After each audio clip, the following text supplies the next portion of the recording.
Vibe Show 97.9. What it do? What's going on? Listen, I told y'all we had another exclusive coming up. Matter of fact, all we do is exclusives. You know what I'm saying? These relationships, man. I'm telling you, great relationships, great people. We got a major queen killing it out here, doing major things, and I am so honored to introduce this queen right here. I'm talking about the one, the only, the lovely Jasmine Sanders. Hi. Thanks for having me. I appreciate it so much. Absolutely, absolutely. Now, you did you get caught in that traffic or something like that? Man, did I ever. LA traffic. It doesn't care about COVID or nothing. It's highly disrespectful. Right, right. Why did I think that you were in Atlanta? I don't know. Yeah, I'm in Los Angeles. I've been here for probably 5 years now, almost 5 years. Now, let's start right there. Now, okay, so now transitioning to Los Angeles, let's talk about what that transition was for you. Now, wait, before we do that, now, Jazz, I want to thank you again because I know that you got a lot going on. You're busy, super busy, like myself, and to take time out of your busy schedule to actually bless us with this interview and your time. We are Oh, grateful. no problem. I'm humbled that you would have me. I just appreciate it. You a queen to us. Come on now, you a queen to us. We ain't gonna play no games. We love it. What was that transition like for you? Because it's more diverse, faster, a lot going on out there. Hollywood, the whole ambiance of it all. Everybody's celebs everywhere. All of this. The whole Yeah. time. What was that transition like for you? Well, it was definitely interesting because I moved from New York here. So even though both places are really fast, the vibe is completely different. Like Really? in New York, you got celebrities on the subway, they're eating outside, nobody cares, Right. they just kind of mingle in. But out here, it's totally different. I don't want to say it's fake because I think everybody says that, but I Hmm. think it's one of those places you definitely got to get your tribe and you got to find where you fit in and just, Right. understand it's going to be very different. Everything is visual. Right. You go to the grocery store, you just can't, run in, you got to be glammed up, it's Really? definitely a production. It's a production. Now It is. um they say that Atlanta is like that too. Now, the few times that I've been out there, it is on a whole nother level and everybody is celebritied up and I'm talking about they got their glasses on and it's like one big celebrity show. And I just think that it's truly amazing because you're the total opposite of that. You know what I'm saying? Yeah. Like you're very down to earth. You love people. It's just now what's weird though is your vibe with you being a New Yorker, your vibe to me, you give me like that southern vibe. You know what I'm Now, saying? make no mistake Roots? about it, my roots are Southern. I Okay, was born and raised in Tennessee. right, My family, my biological family is from New York. So I always had that little swag, that little extra sass. But right. I'm definitely, Southern girl, hospitality, down to earth, born and raised on a farm, as a matter of fact. So I think that's probably why I'm very approachable. I like nice things, but they don't define me. Right, I can drink a beer, I can drink wine, or I can sip whiskey. What you want to do? I'm right. that kind of girl. Right, right.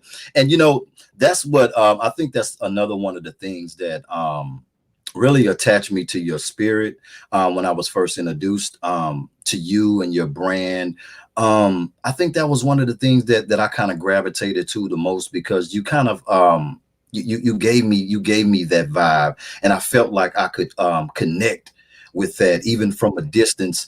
And that was another thing. And not to mention you being a journalist, your skills go, beyond the DL Hughley show. That gives you more visual, but you were already, doing a lot of amazing things Mhm. before that, which I connected with that as well. And this adding on with the DL brand, also definitely enhanced your brands as well, but you were already doing things, community stuff, all different Yeah. types of things that you are attached to, that I'm super thankful for, because it's a Thank blessing you. to the world with having people that's really, really connected to people and the world, and wanting to see it in a better place. So thank you for that. Oh, yeah, obviously. Thank you. Thank you for respecting that and acknowledging it. I do it because I believe too much given, much required. I love my people, whether, it's virtual, I love Black people. And so if I can do something to help in any way, I'm always down to do it. Right. With being in the business, as long as you've been in, you've still, yet not allowed it to redefine you, and got Yeah. caught up in the lights and all that type of stuff or whatever. What would you say, is the thing that keeps Jasmine Sanders grounded and on the ground, even though you're still gaining new heights in your career?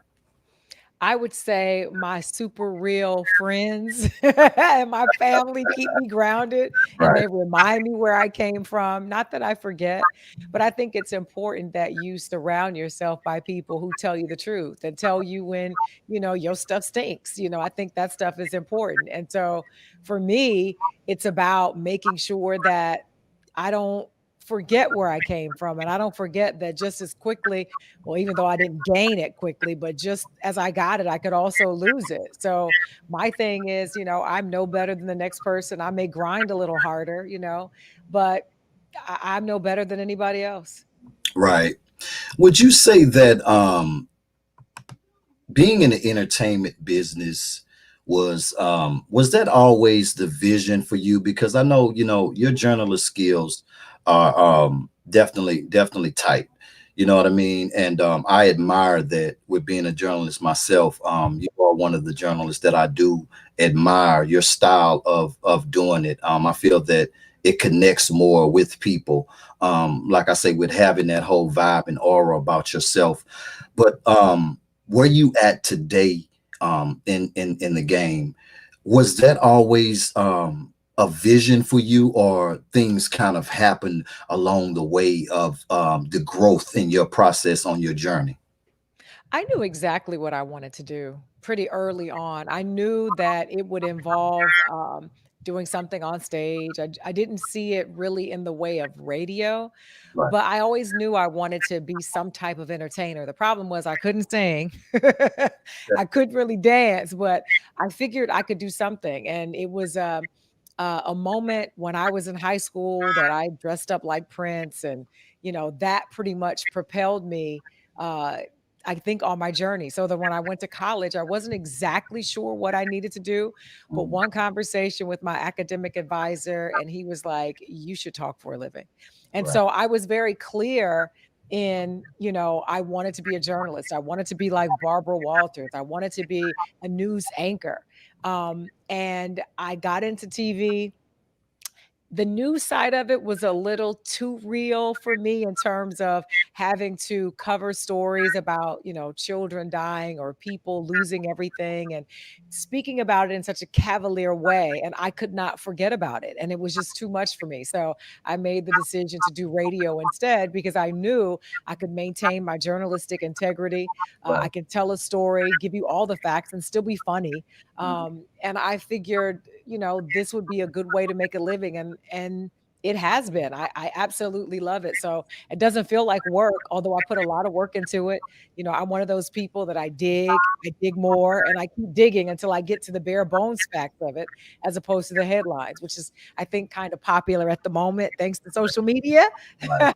But Right. everything that I studied, everything that was taught to me, I'm able to put to use every day. Right. Definitely. Now, one of the questions, and I want to go back to it. Jacqueline, Yvette, public relations. Hey, Jacqueline. Wanted to know. She says, "Spill the beans. What is the funniest moment working with DL?" Oh my God. Y'all There have a are good one. moments. every day. There is something every day.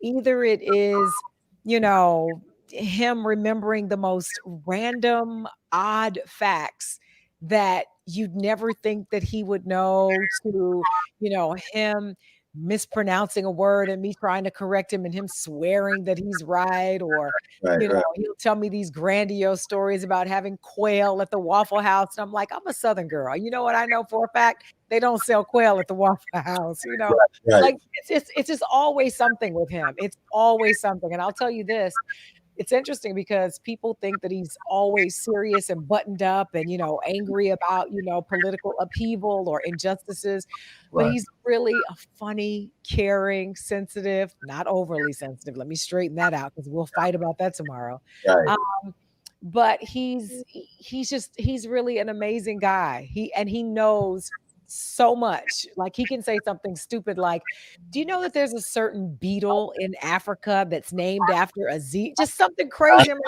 "How do you know that? Like, Right, how do you know that?" right, So there's right. so many things. There're just too many to name, but it's fun. It's a lot of fun working with him. Now, funny, now you can correct me on this information here. Funny story.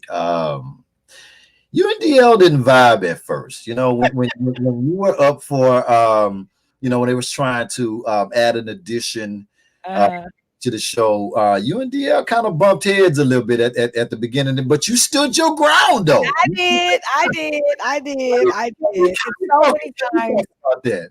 It's so many times that has happened from the very, very beginning.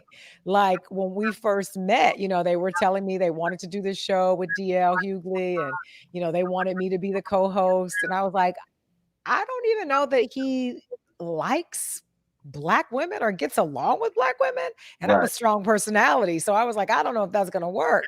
right, But I didn't really know a lot about him. I just knew the comedy guy. That's all I knew. And so I flew out to LA. He was late.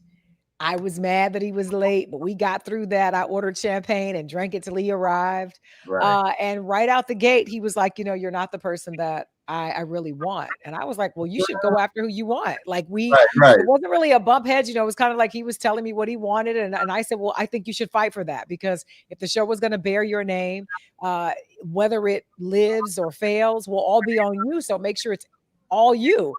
And mhm, so he was like, at the end of the conversation, he was like, "I think you're the one." And I said, "You don't have to blow smoke up my butt. If right, it's not me, it's not me. I'm good. I got a job in New York, right, whatever." And the next week, they called and said, "He wants to have breakfast with you." And I show up, and he was like, "I told you I'd see you again." And right, so I was like, "Well, are you sure?" And he was like, "Yeah." And so from the very beginning, I was very honest with him. He was very honest with me. And, there were a couple of times on the show where we bumped heads a lot, because mhm, I'm a stand your ground kind of girl. There's a lot of subjects we didn't always agree upon. But the great thing about him is that he's secure enough in himself that he's okay with me standing my ground. And we have spirited debates. That's what I call them, right, as opposed to arguments. And in the end, we come to some type of, agreement. And maybe it's to agree to disagree. right, But I love the fact that he respects my opinion as a woman, which we all know being a woman in this industry is not easy. you already So I'm just so appreciative of that in him. right. I love those stories. I love those stories. Seriously. I do too when they're over, because when we're arguing, it is not fun. But after it's It gets over, it's all good. right. But the beauty of it all, I think, is building with one another and learning one another, and because having different, you don't want a personality connected with you that's the same or afraid to speak their mind, or maybe some people might like being in spaces like that or whatever. But I think that you guys chemistry, I think that it was a perfect fit. And I think that he saw that in you as well. You know what I mean? Because don't get men like men like timid women a little bit or whatever, but but the majority of men, we like strong women. We like the women that's gonna correct us, and you know what I mean, when we wrong or whatever. We might Well, act I like think we that's don't. what growth is all about. I think, if you're in a relationship and no one is being challenged, then you become stagnant. And we all know, stagnant means death because movement is life. And, growing pains, they hurt, but in the end, they are worth it. And I'm glad to be partnered with somebody who challenges me because I don't know everything and Right, he don't either. right, So we challenge and we ebb and flow with that. There are days where it's really about him teaching me a lot of things that I didn't know, maybe about, politics or history. And then, on my end, there are days that I'm teaching him about politics or history or something else. And mhm, so I think that is what has made our show successful. Instead of me being angry that he knew something that I didn't, I thank him for that knowledge. Now I'm going to verify it on Google, but I thank him for that. And he is the same way with me. And so I think we have that, like I said before, that ebb and flow kind of relationship, and it works. right. With being a journalist, um, and things have shifted since the last time me and you connected. Things have Quite a bit. dramatically just shifted, and none of us could even see anything like this, or the state of America. With being a journalist and being passionate about people and the world, how has things impacted you on a personal level? Um, well, first of all, let me say this. I was blessed enough to have recovered from COVID because Oh I wow. uh I was diagnosed with COVID. I got it from DL after having he was on the road, and I was very lucky. I was one of those people. It wasn't that I didn't take it seriously in the beginning, but I really believed it was something that would never visit my doorstep because I think a lot of people think that way. I wore my mask, I was socially distant, but in the studio, we're all close together in a very tight space.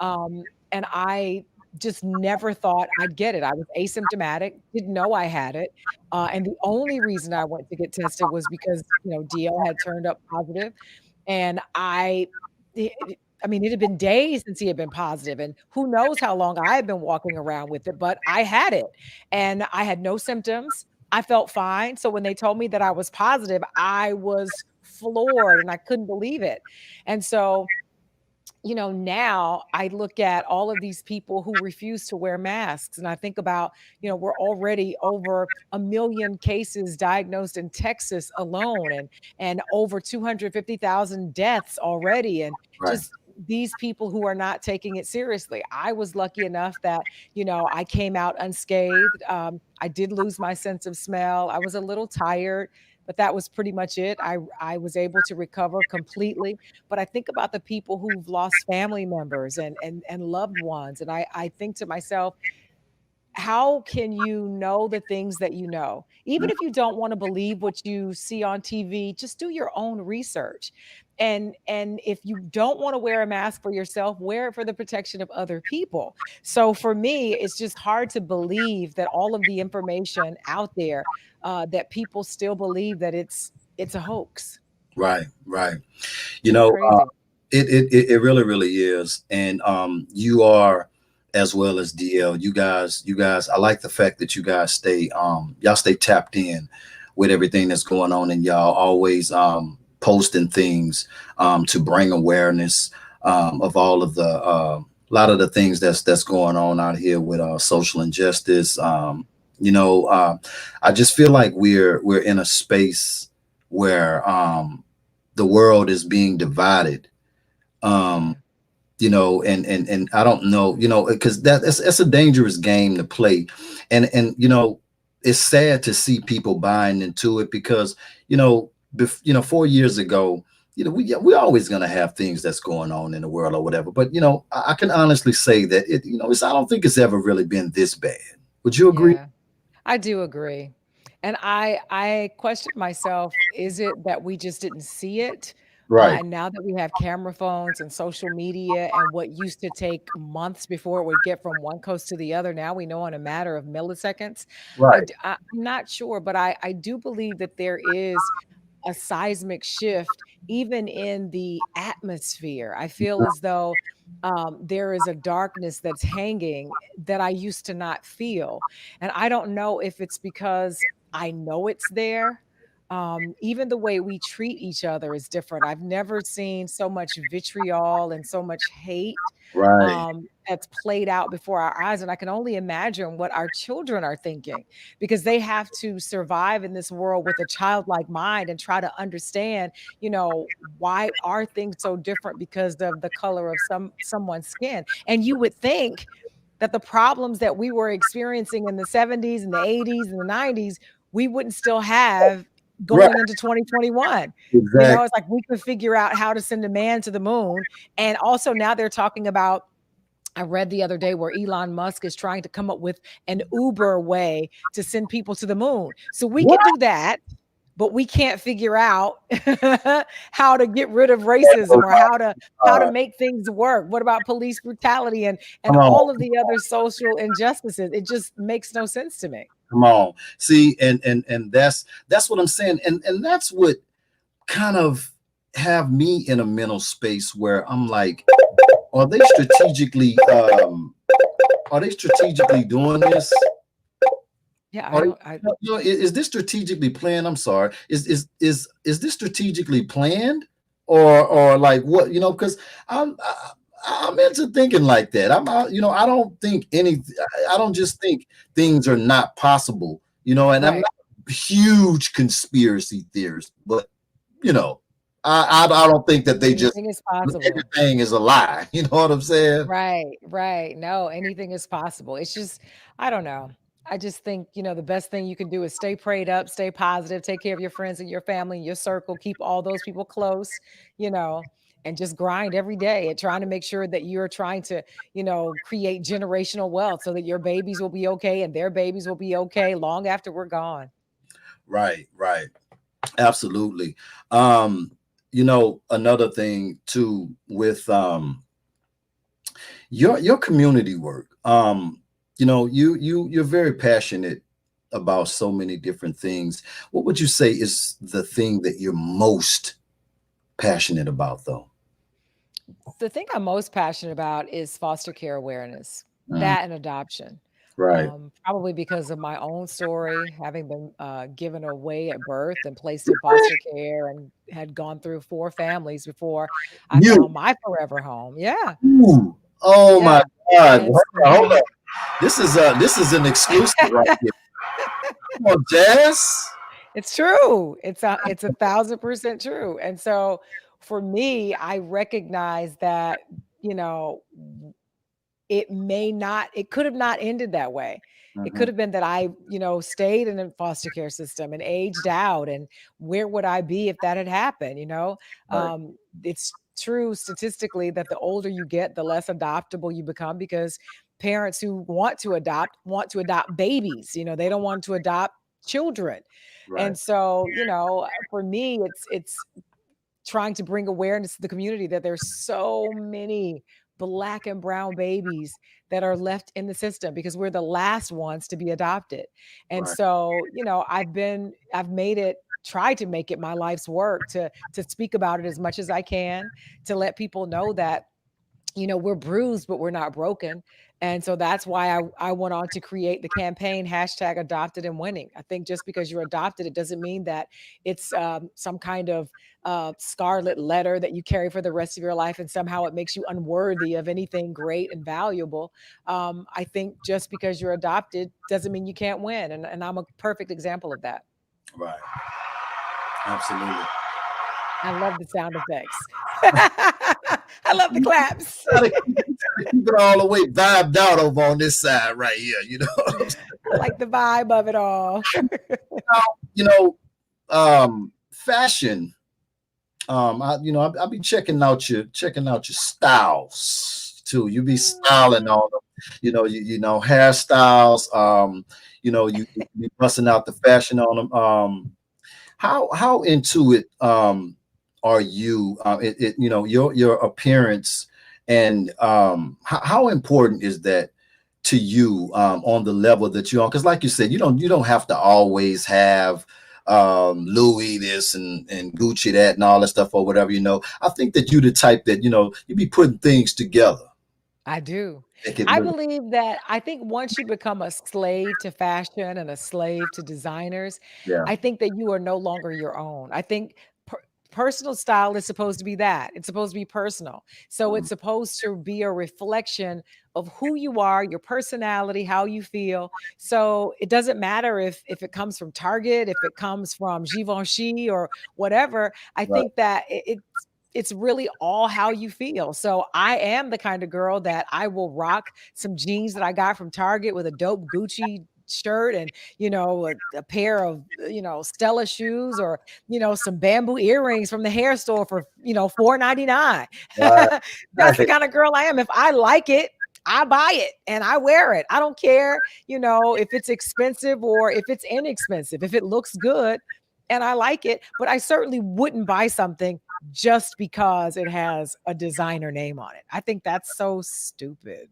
Like, I Right. think you should buy things because they look good on you. Because trust me when I tell you, everything doesn't look good on everybody. I don't care how much it costs. So I Absolutely. think you have to pick and choose, what works for you. And for me, I love a dope Target t-shirt. I love clothes from expensive places, but I love the little boutiques too. I'll go to a resale shop. I'll go to Buffalo Exchange. I'll do all of that. I'll go to Goodwill. I do all of that. Right. Right. It's Right. true. So, what tying into that, tying into that. The only thing that I spare no expense on is perfume. Now Mm, that's different for me. I believe that your scent is your signature because long after you've gone, your scent remains. right. Right. Hey. So Hey. that And I spend a yeah, lot of money on that. you listening? You just heard that now. Jasmine just put it down. She just dropped the gem. Make sure It's y'all true. pick it up. Y'all pick it up. Yeah, it's true. You want to turn heads, put on a good scent. Doesn't even matter what you're wearing. It's what Right. do you smell like that people remember. Do you think us as people of color, I'll put it like that, people of color, you think that we get caught up too much in labels at times, that we sometimes allow that to define us in most ways, or do you think that that's kind of a stereotype that I can't really even say the world. Will we put it in? Will we say our culture, or how would Well, you put that? first I would say stereotypes typically are based on some truth, right? I Mm, think that they are just embellished quite a bit, but they certainly are. But I think that we are, but it's through no fault of our own. I think that for, what, hundreds of years we've been trying to find our value. right, And I think that it was stolen from us. And so I think the reason why we get so caught up into labels is that we're always trying to prove that we are, valuable. And so if right, we can't make you believe that about our bodies, then we'll adorn ourselves in a way to, look like we are of value. I think that's what we do. And so I don't necessarily think that we realize it all the time. I think when someone takes their entire paycheck and goes and buys a lot of designer things just to be able to say, I look good and I can afford this, really, you look really kind of silly because that will eventually not be in style anymore. Your bank account will be in the deficit. And now right, the next, it's like you're feeding a voracious appetite that's never full, never satiated, because there's always going to be something that's dope that you're going to want, right? And mhm, so that means your bank account will always be empty if you really can't afford, these, $1,700 shoes and a $3,000 bag, and you're trying to keep up with it. You're never going to win. It's like at Vegas, the house always wins. But right, again, I think it goes back to not really being our own fault. Like, society believes that we as Black and brown people have no value. And so mm, I think we adorn ourselves to hopefully look valuable and eventually convince them that we are. But that's not the answer. right, It's not right. the answer. It doesn't work that way. I agree with you on that. Um, now as a black queen, such as yourself, you know, um, I like the fact that you keep it all organic. You know what I mean? Would you say a few years back that um, we kind of shifted over into the this fictitious way of living with enhancing the bodies and feeling like we, because I always thought that, and for a while that, a lot of the I'm gonna say the other side would do that more with facelifts, the whole nine. You know what I mean? But it Right. seems like we're doing it more now than ever. Can we touch on that a little bit with you being and still or in organic space? Well, I think I try not to down anybody else for their choices, but I will say, again, going back to our value being stolen from us, we're always in search of that. So the thing that we have innately, the hips, the asses, the lips, all of that. Right. At one point when it was just us with that, it was considered to be ugly and too big, and the thing Ooh, that from a Western standpoint was stick thin, little waist, no hips, all of that. And we were the outliers. We were the ones that nobody wanted. But right, then all of a sudden that became popular.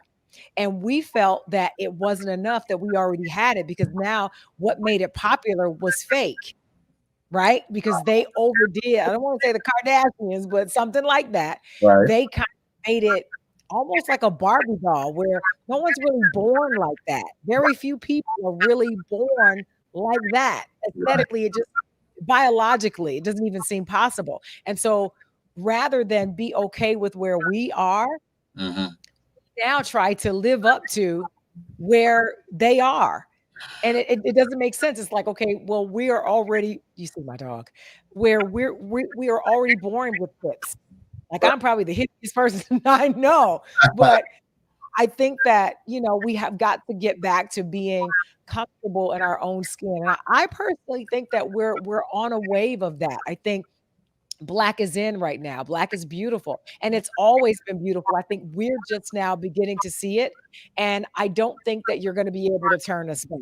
Now you see sisters on TV rocking naturals. Now you see us kind of wearing our own curl patterns, and we're happy that whether we're dark skinned, light skinned, we're embracing our natural magical selves, and I think it's long overdue. I'm so happy to see it, and I think it's almost impossible to put this dragon back in the box.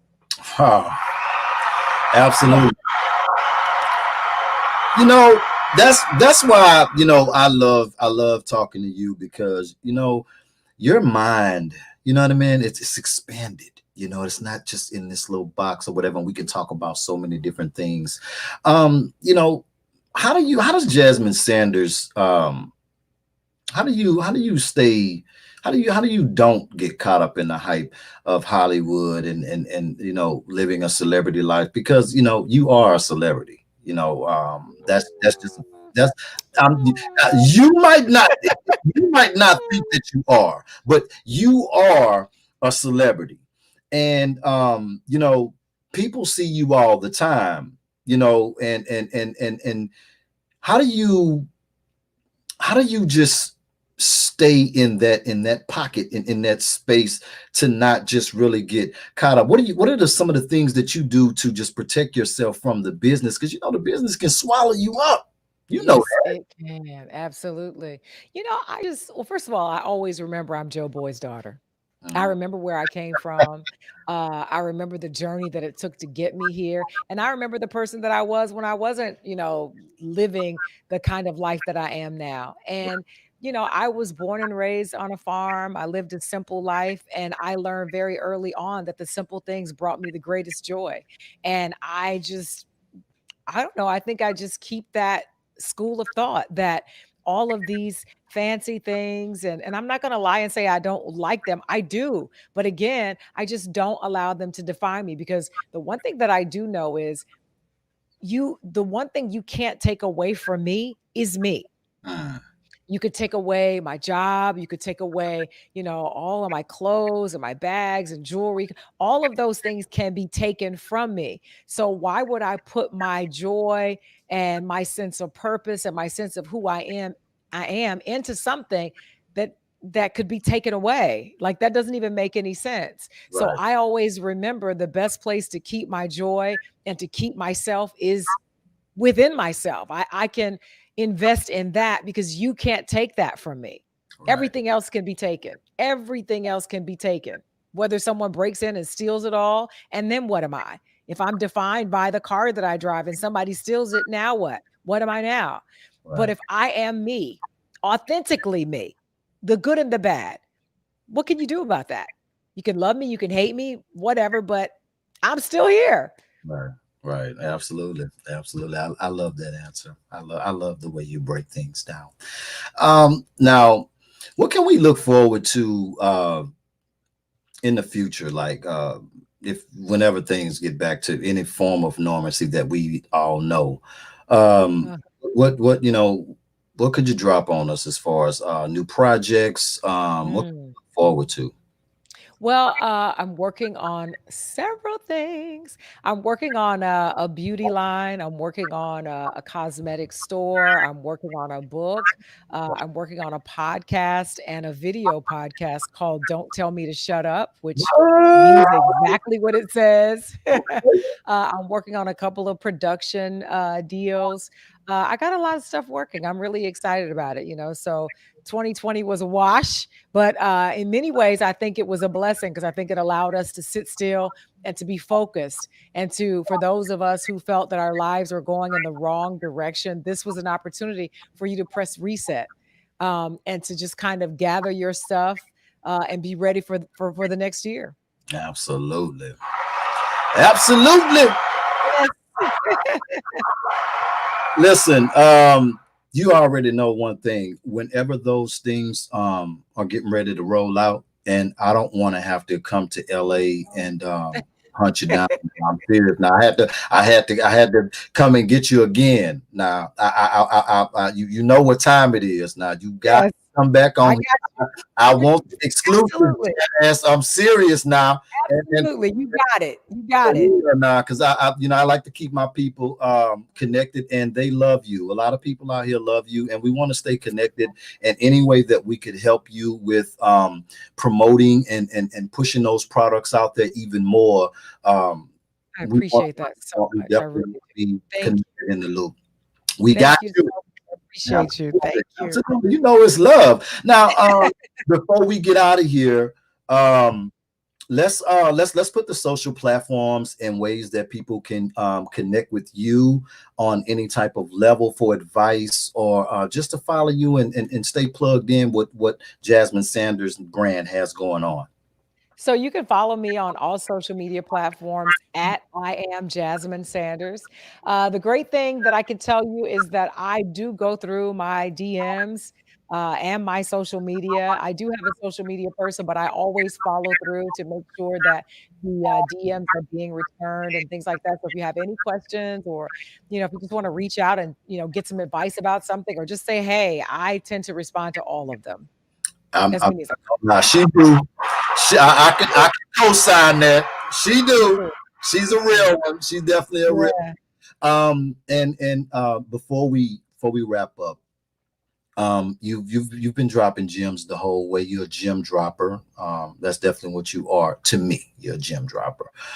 What what advice or words of uplift that you could leave people with that may be feeling down in spirit because of everything that's going on out there in the world? Lost loved ones to COVID, lost Mm. jobs, just in a bad mental space. What? Give them some warm words of uplift.